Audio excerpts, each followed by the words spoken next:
Bienvenue à tous mes futurs adoptants ou adoptants en cours. Si vous êtes ici, c'est que vous avez certainement une réservation en cours ou que vous planifiez d'adopter un chaton Nekoba dans les prochains mois ou les prochaines années.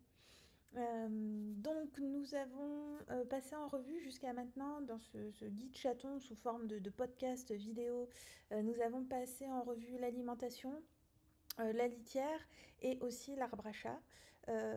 Ici, il s'agit du quatrième et dernier chapitre qui va vous parler des dodos et des accessoires essentiels, tout plein de petits accessoires à avoir sous la main, mais qui peuvent s'avérer essentiels et urgents d'avoir à disposition.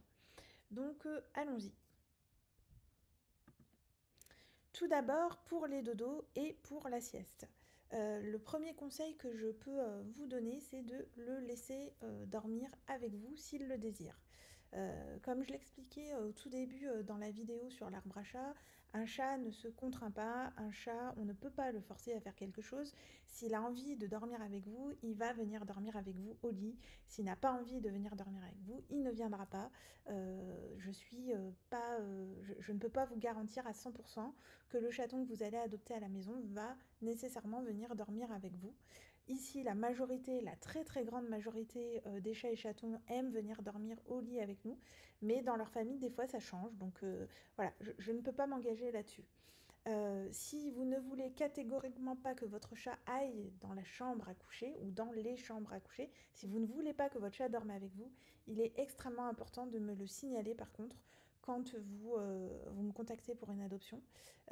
Parce que dans ce cas-là, je vous orienterai plutôt vers un chaton que je sens plus indépendant. Voilà.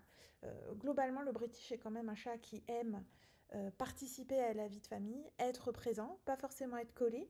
Ça dépend des personnalités et des tempéraments. C'est un chat qui est quand même très tactile et qui aime être présent dans la famille. Et donc, du coup, il y a quand même beaucoup de chats british qui aiment dormir avec vous. Après, ce sont des histoires de personnalité. Donc, si vous cherchez un chat qui ne veut pas dormir au lit, il est important de me le dire parce que dans ce cas-là, je vous orienterai vers un chaton que je sens plus indépendant que les autres. Voilà pour la petite parenthèse sur le lit. Votre chat va par ailleurs dormir en moyenne 16 heures par jour quand il sera adulte et jusqu'à 18 heures par jour tant qu'il est chaton.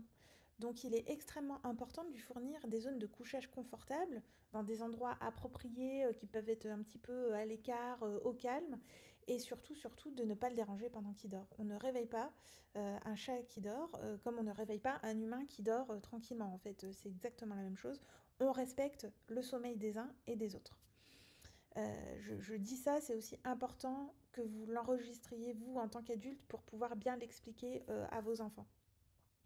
Pour les matières, vous allez préférer toujours un tissu doux, donc tout ce qui est les petits tissus, les petits plaids en polaire, en fausse fourrure, en pilou-pilou, ça les chats, ils en sont complètement dingues, donc faites-vous plaisir, investissez dans des matières doudou qui sont chaudes et agréables.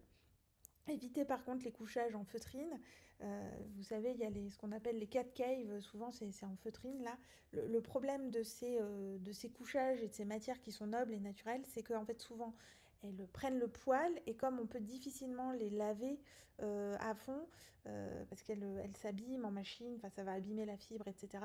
Bah, du coup elles sont difficilement nettoyables, ça va prendre le poil et puis très vite ça va devenir cracra quoi. Hein. Donc voilà, on favorise quand même les matières qu'on peut laver aisément à la machine. Pour la forme, la plupart des chats aiment les dodos ronds et les dodos aussi.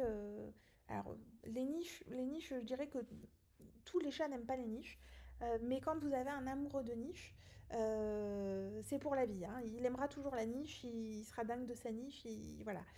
Donc à voir, à tester, mais en tout cas, vous ne pouvez pas vous tromper en achetant un dodo rond avec des petits rebords. Là, j'ai mis celui-ci en illustration, mais en fait, typiquement, moi ici, ce genre de dodo avec les très très gros rebords, mes chats n'y vont pas trop.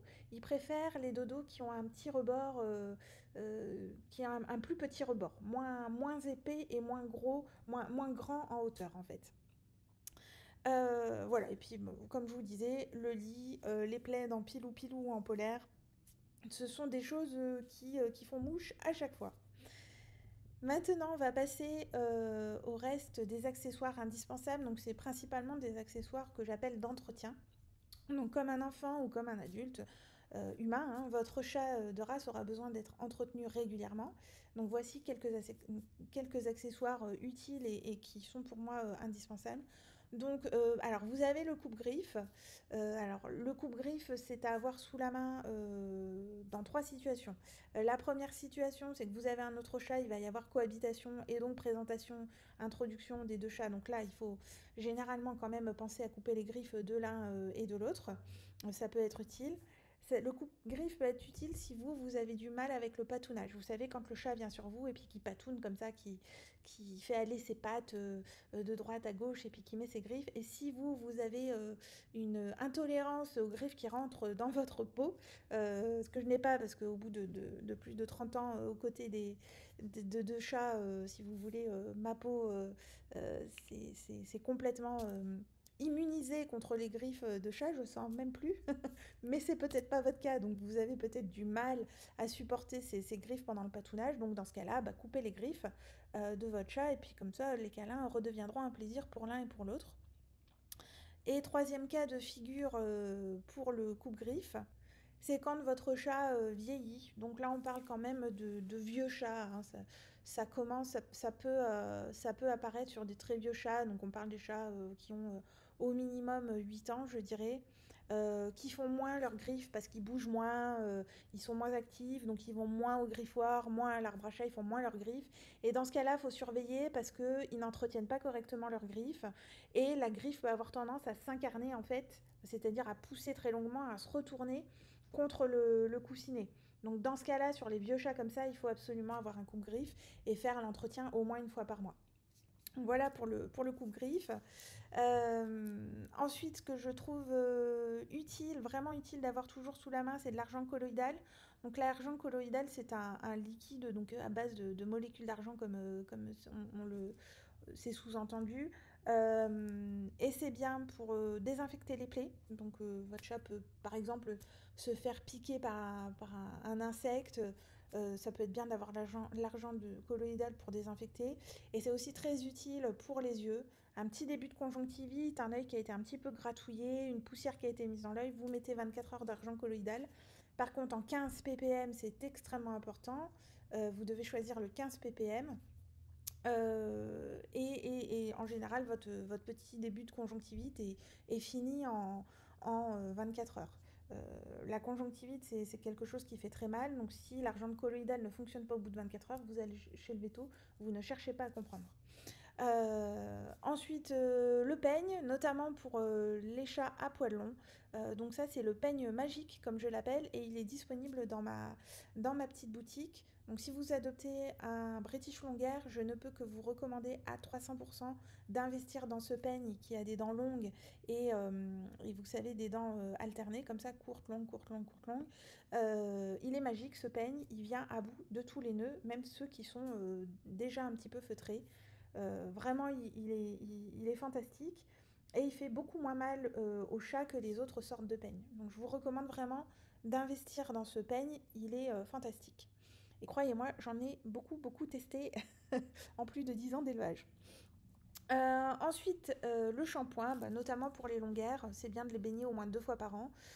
Et donc, un petit shampoing tout simple. Moi, j'aime bien la marque Béafar, je trouve que leurs shampoings sont top. Souvent, c'est sans parabènes, sans silicone, etc. Donc, je les trouve très bien, ils sentent très très bon.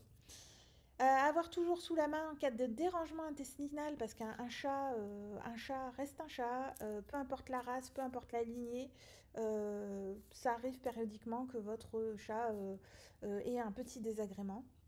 Et dans ce cas-là, ça peut être bien d'avoir des probiotiques sous la main pour l'aider à rétablir un petit peu sa flore intestinale et passer outre ce dérangement provisoire. Voilà. Ensuite, une balance. Donc une simple balance de cuisine avec un saladier, ça peut aller. Euh, ou une balance de bébé. Mais en tout cas, c'est bien d'avoir une balance pour peser régulièrement votre chat. Alors je dis pas de peser votre chat toutes les semaines, mais une fois par mois, ça peut être bien de suivre son poids. En fait, chez le chat, là où il faut s'inquiéter, c'est quand il y a une perte de poids assez rapides, drastiques. Quand vous voyez que votre chat, par exemple, a perdu, je sais pas moi, 200 grammes en une semaine ou 300 grammes sur le dernier mois, faut filer chez le vétérinaire et faire un check-up parce que c'est possiblement que quelque chose ne va pas. Autre accessoire, donc là aussi pour les longueurs, la tondeuse pour éliminer les petits nœuds qu'on n'arriverait pas à éliminer avec le peigne parce qu'on a laissé aller, parce qu'on a oublié. Plutôt que de faire mal à votre chat en tirant comme un malade sur le peigne, préférez l'achat d'une petite tondeuse comme ça qui fait très peu de bruit. Et puis hop, on enlève le nœud et on ne fait pas mal à son chat. Dernière chose dans cette liste non exhaustive, le soin des yeux. Donc on en a un peu parlé ici avec l'argent colloïdal, mais l'argent colloïdal c'est vraiment en cas d'accident, une petite poussière dans l'œil, un petit grattage de trop. Là c'est le soin des yeux pour les chats qui ont tendance à avoir les yeux qui coulent à l'année parce qu'ils ont une face très très aplatie ou avec des canaux lacrymaux qui se bouchent plus facilement que les autres. Donc tous les British ne sont pas comme ça, mais il y a des British qui sont comme ça. Ça arrive périodiquement. On ne peut pas le prévoir à 100% à l'avance. Donc dans ce cas-là, vous investissez dans un petit kit de soins des yeux. Donc il y a une petite lotion nettoyante et puis une petite poudre en fait pour éviter que ça tache le poil. Ça marche plutôt bien et puis voilà, c'est surtout pour le côté esthétique, hein, parce que ce genre de chat en général, c'est pas qu'ils sont malades des yeux, c'est juste que mécaniquement, les canaux lacrymaux vont se boucher beaucoup plus facilement que sur une autre type de face. Donc dans ce cas-là, hop, un petit coup de nettoyage pour l'esthétisme et puis on n'en parle plus. Voilà, je pense qu'on a fait le tour des accessoires. Si vous avez des questions, encore une fois, laissez-moi un commentaire ou passez-moi un message sur le site de la chatterie, www.chatterie-nekoba.com. Si vous avez aimé cette vidéo, qu'elle vous a paru utile, vous pouvez aussi la liker, la commenter et vous abonner. On vous enverra par la pensée 1000 et un ronron. Cette série Guide Chaton, au niveau du matériel en tout cas, est terminée. Si vous avez aimé vraiment, je vous incite à me laisser un petit commentaire, à me dire si je dois continuer pour les autres rubriques du guide chaton. Ce sera avec plaisir. Je vous dis à très bientôt sur la chaîne ou sur le site internet ou sur Instagram. N'hésitez pas. À très vite.